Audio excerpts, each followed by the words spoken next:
So I'm 3 minutes in, and here's another couple of concepts I'd like to make as simple as possible.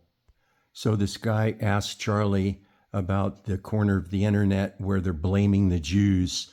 I guess Andrew Tate did, and the Bazarian guy. So this guy's going to ask Charlie, and he does state a few facts. And then Candace comes on and talks about a book about chaos, which is what my main point's going to hopefully be, one of the main points.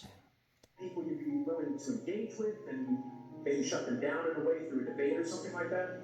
Well, I mean, I'll debate Candace. But no, look, I'll debate anybody that shows up at our campus, and that's first and foremost. But I do want to take what you say and extrapolate it, that there is a corner of the internet of people that want to point and blame the Jews for all their problems. So there you go.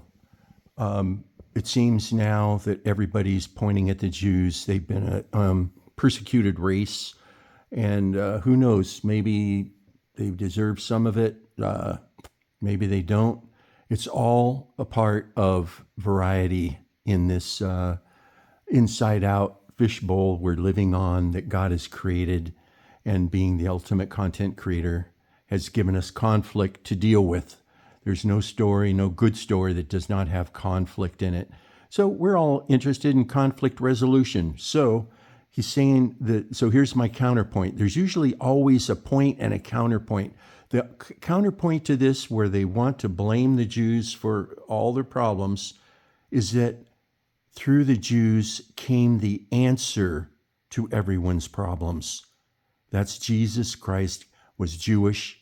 He came in the middle of the Jewish nation, being there in the middle of the central of the earth, the worldly systems, right in the middle of politics. And I believe God enjoys a challenge. So my type of personality, I enjoy keeping things simple as possible. Candace is going to talk about a book of where a lot of people, to obfuscate what's going on, to sidestep their personal responsibility. And I think the devil is the number one culprit of sidestepping his personal responsibility. That she's going to talk about a book, and I'll let you listen to her right here. Everybody, this is demonic and it's from the pit of hell, and it should not be tolerated.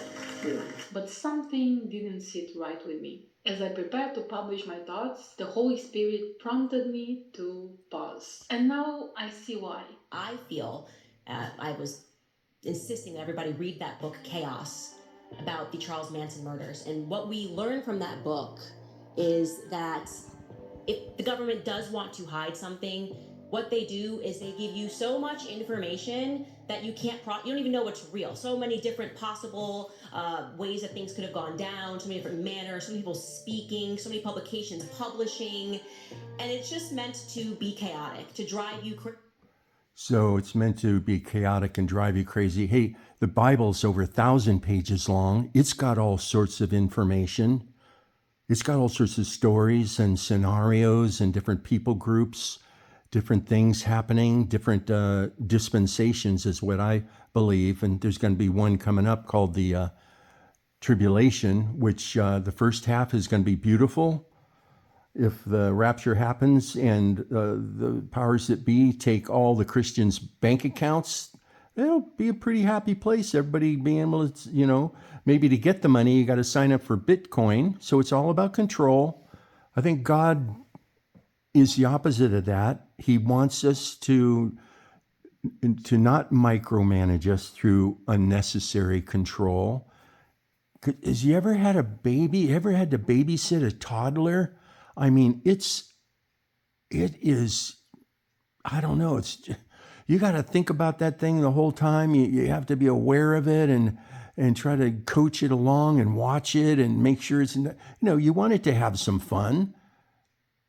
But wouldn't it be better to let the toddler grow up to be 21 years old, learn the difference between right and wrong, learn not to touch the stove, not to, whatever else there is to learn as a kid, to go to the edge? How come motocross racing is taking everything right to the edge of traction, the edge of jumping and landing and gravity and other things like parachute jumping and flying through mountaintops, and it's all on the edge of death, which it's really good to experience life to the fullest and do all these things.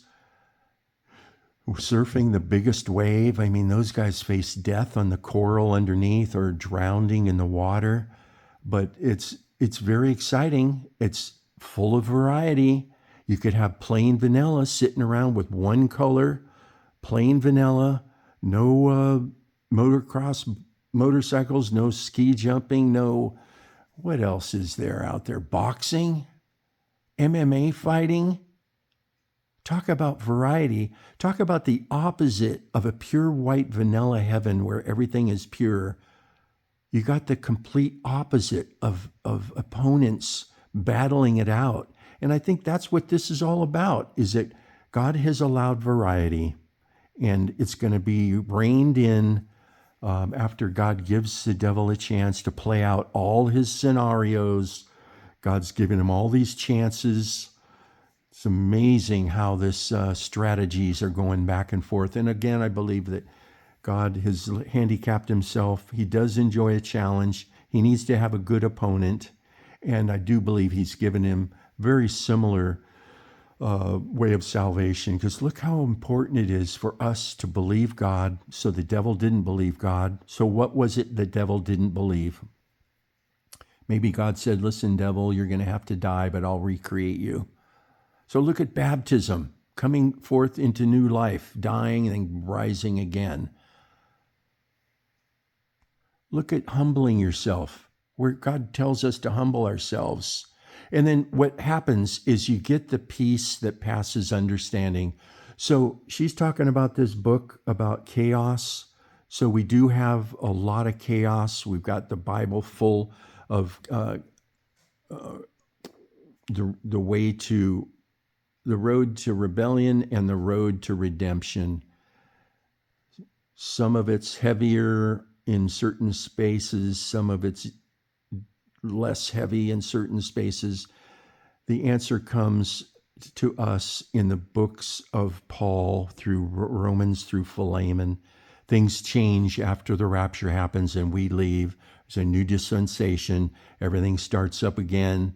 The way of salvation changes again. I know a lot of you have never heard this before, but there's a different way to be saved when after the rapture happens, because right now we got the most free, easy way to be saved. And it could be an example to Satan that, look, it's super easy. Look at these people. You know, at first maybe Satan was saying, well, no, I can live correctly. I didn't do anything wrong.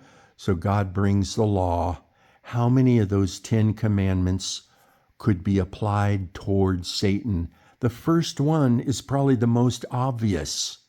The first commandment is the most obvious.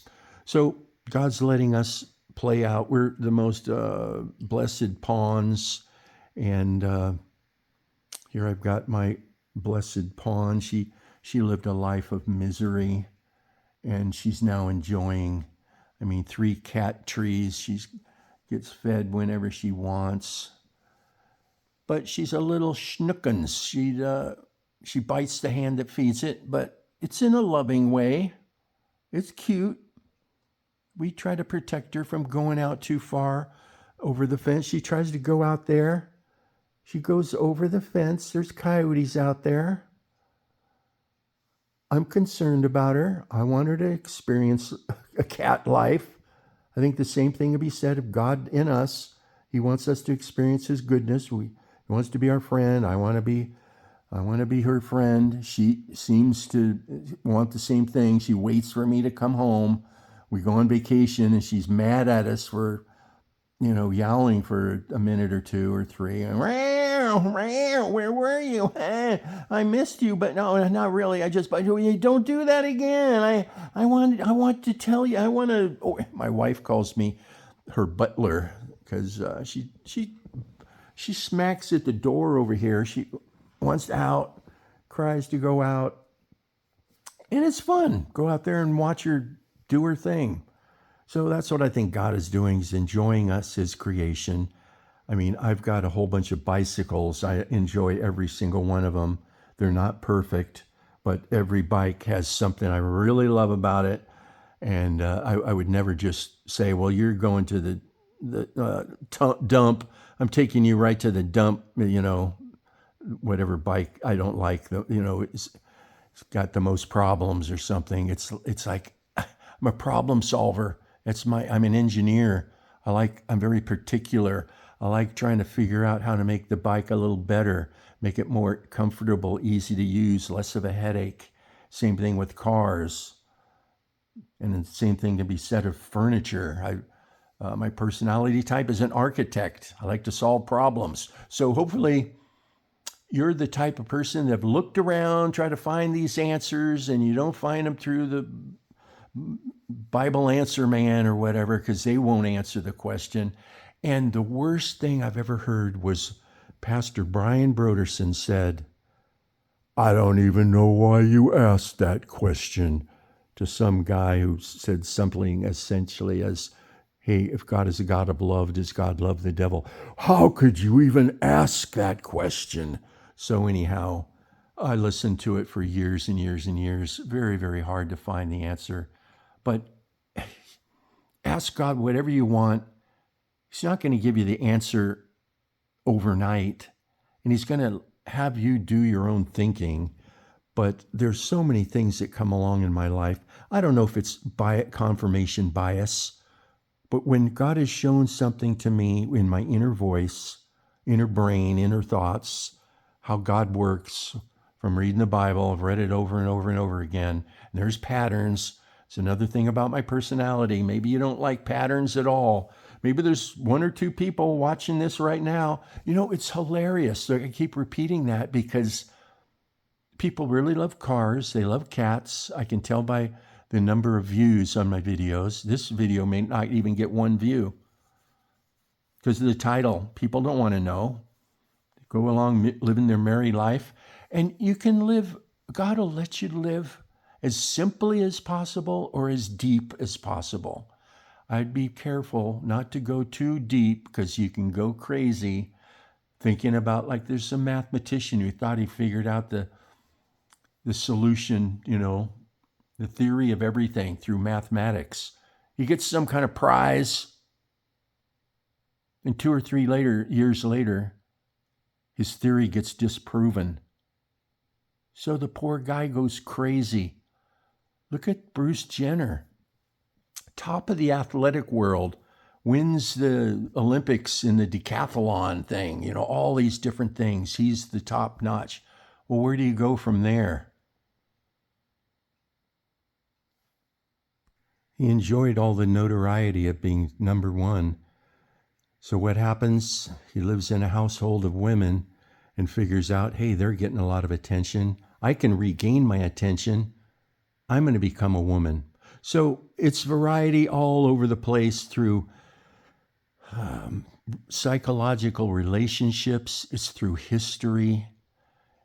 Gosh, what else? Geology, politics, geographic territories, through possessions. Look at accomplishments through Solomon, his son David, through rulers, through conflicts, through mysterious things happening, supernatural things happening, and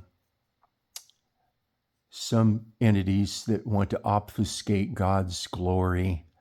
And again, God loves a challenge. He's letting this all happen to see which side you're going to choose. You want to be an enemy of God, or you want to be the opposite.